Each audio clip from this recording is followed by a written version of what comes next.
রাতে একসাথে ঘুমালে শুধু স্বামী হওয়া যায় না, স্বামী হতে গেলে সবার আগে স্ত্রীর মন বুঝতে হয়। এমন অনেক পুরুষ আছে স্ত্রীর সাথে মনের কোনোই মিল নেই, শুধুমাত্র লোক দেখানোর জন্য একসাথে থাকা। যার স্বামী এমন সেই মেয়েটা শুধু জানে জীবন্ত লাশ হয়ে বেঁচে থাকাটা কতটা কষ্টের। সংসার ছেড়ে আসা প্রত্যেকটা নারীকে যদি জিজ্ঞাসা করা হয় স্বামীর বাড়িতে তোমার কিসের অভাব ছিল, আমার বিশ্বাস সেই নারীটা বলবে স্বামীর অশ্লীল ভাষা, স্বামীর ব্যবহার খারাপ। এছাড়া কোনো মেয়েই বলতে পারবে না স্বামীর বাড়িতে তার ভাতের অভাব ছিল। কারণ একজন নারী ভাতের অভাবে কখনোই সংসার ছেড়ে যায় না। যে স্বামী সামান্য ঝগড়া হলে কথায় কথায় স্ত্রীকে বলে থাকলে থাকো না থাকলে চলে যাও, তোমার মতো মেয়ের অভাব আছে নাকি, এমন স্বামীদেরকে আল্লাহ তাআলা হেদায়েত দান করুন। এইসব কথাগুলোই না স্ত্রীর কলিজায় লাগে। কোনো স্ত্রী তার স্বামীর ঘর কম কষ্টে ছেড়ে যায় স্বামীর অবহেলা আর খারাপ ব্যবহারের কারণে। স্ত্রী সংসার ছাড়তে বাধ্য হয়। তৃতীয় ব্যক্তির কোনো যোগ্যতাই নেই কোনো সম্পর্ক ভাঙার। একটা সম্পর্ক তো তখনই ভাঙে যখন আপনার জীবন সঙ্গীটা বেঈমান হয়। আপনার জীবন সঙ্গী যদি বেঈমান হয়, বিশ্বাস করেন তৃতীয় ব্যক্তিকে দোষ দিয়ে কোনো লাভ হবে না। কেননা আপনার জীবন সঙ্গী বেঈমান, তার চরিত্রটা ভালো না। একটা দুশ্চরিত্র লম্পট,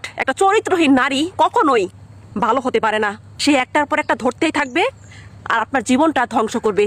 তাই যখনই বুঝবেন আপনার জীবন সঙ্গী চরিত্রে গন্ডগোল আছে, তখনই আপনার জীবন সঙ্গীকে আপনার জীবন থেকে বের করে দিবেন। আর যাই হোক, চরিত্রহীন নারী পুরুষের সাথে সংসার করা যায় না।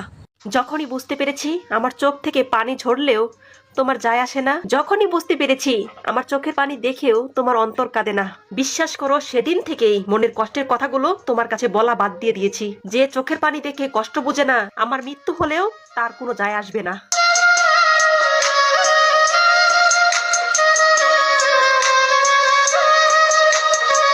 নিজের স্ত্রী সন্তান থাকা সত্ত্বেও যদি তোমার অন্য নারীতে মন টানে, তাহলে দয়া করে বিয়ে করো না। কারণ সংসার কোনো খেলার মাঠ না, আর নারীও কোনো বিনোদনের মাধ্যম না। আসলে সত্যিকারের পুরুষ হতে হলে হাজারো নারী নয়, এক নারীর হাত শক্ত করে ধরতে হয়। আশা করি কথাগুলো মাথায় ঢুকেছে। আশা করি স্ত্রী সন্তান রেখে পর নারীর দিকে ছোটা বন্ধ হবে। বাবা পরকিয়া করে চলে গেছে, আমার জন্য আমার মার জীবন ধ্বংস হয়েছে। আমি না থাকলে নাকি আমার মার জীবনটা অনেকটাই সুন্দর হতো। এখানে আমার দোষটা কোথায় বলতে পারেন? বাবা পরকিয়া করে চলে গেছে আমাকে ছেড়ে, মা দোষারোপ করে আমাকে, আমার জন্য তার জীবন নষ্ট হয়েছে। এই কথাগুলো একটা সন্তানের কাছে কতটা যে কষ্টের, যে এই কথাগুলো শুনে সেই একমাত্র জানে। তাই দয়া করে সন্তান থাকতে কেউ পরকিয়া করবেন না, সন্তানকে এইভাবে কথা বলবেন না।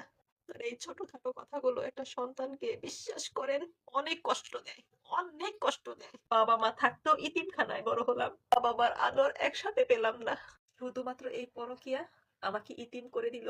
বাবা মা থাকতেও আজকে ইতিমের মতো থাকতে হলো শুধুমাত্র পরকিয়ার জন্য। তাই সন্তান রেখে কেউ পরকিয়া করবেন না, সন্তানের সুন্দর ভবিষ্যৎ কেউ নষ্ট করবেন না। যদি নষ্ট করেন আপনি ধ্বংস হয়ে যাবেন। সন্তানের এক একটা চোখের পানি আপনাকে ধ্বংস করে দিবে, বিশ্বাস করেন, আপনাকে ধ্বংস করে দিবে।